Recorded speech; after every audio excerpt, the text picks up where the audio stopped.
Energy is the most important resource for the world. Most of the vehicles we use now are powered by energy. Until the century, natural energy resources were used. But everything changed with the Industrial Revolution. Production was made in factories using steaming machines. Thanks to these developments, the world started to develop more than it has ever seen. But at the end of the 19th century, something bigger happened. Electricity was discovered. Even if the energy produced now manages us, if we look at our developing technology, the energy we produce will not be enough for us. At the same time, the energy production facilities we use today are damaging the world, and some are insufficient. For example, the energy we produce from fossil sources. Energy will not be enough for our technology in the future. At the same time, the toxic gases it emits are damaging the world. In addition to increasing global warming, when used oil leaks into the nature, it causes great damage. Although great damage is done to the world, many countries continue to use it. Another of the different alternatives is nuclear energy. How nuclear power plants work. Uranium atoms are disintegrated by the neutron thrown at them because they are unstable. They release a high amount of energy with their fragmentation. They throw more neutrons with their fragmentation. With more neutrons, more atoms are split and more energy comes out, and when this is done uncontrolled, a powerful weapon like an atomic bomb emerges.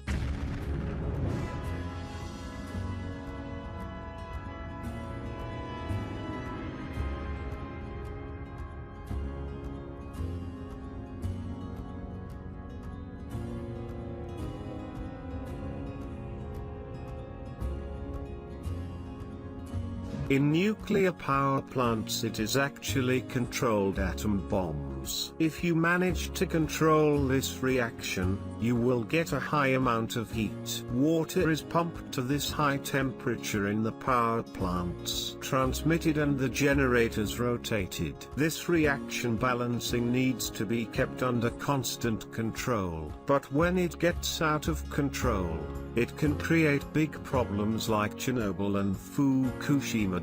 Because of its dangers and its potential to produce nuclear bombs, it does not give this technology to different countries. In addition, there are completely clean energy sources. Energy produced from wind and sun does not emit radiation. It does not increase global warming by emitting toxic gases to the world. It does not use substances that can spread to the nature and harm many animals and plants. Completely clean energy.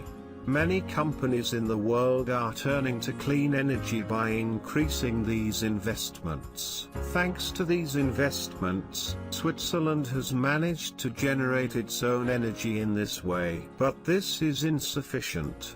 There are plenty of areas where they cover clean energy resources. At the same time, when the energy produced is not solar and wind, we do not have enough batteries to store energy. Since we do not have the technology to build a power plant around the sun, such as the Dyson sphere, we need to turn to alternatives. Fusion reactors are the most suitable option. Works with fusion energy created by the fusion of atoms. The sun fuses with its high mass. Radiation and explosions in nuclear power plants cannot be experienced in fusion reactors. Although fusion reactors are the best reactors to use, they have some problems. Fusion reactors cannot work stably. Reaction ends after a certain period of operation. It takes a lot of energy to create these reactions. A lot of energy needs to be obtained in order to obtain the heat required to create the reactions. But the energy produced does not meet the energy it consumes. which means a lot of cost. Lockheed Martin is working on fusion reactors to be used for military purposes. It is planned to be used in ships and submarines. Fusion reactor technology will be commercialized in 2030 and made available to everyone. What do you think?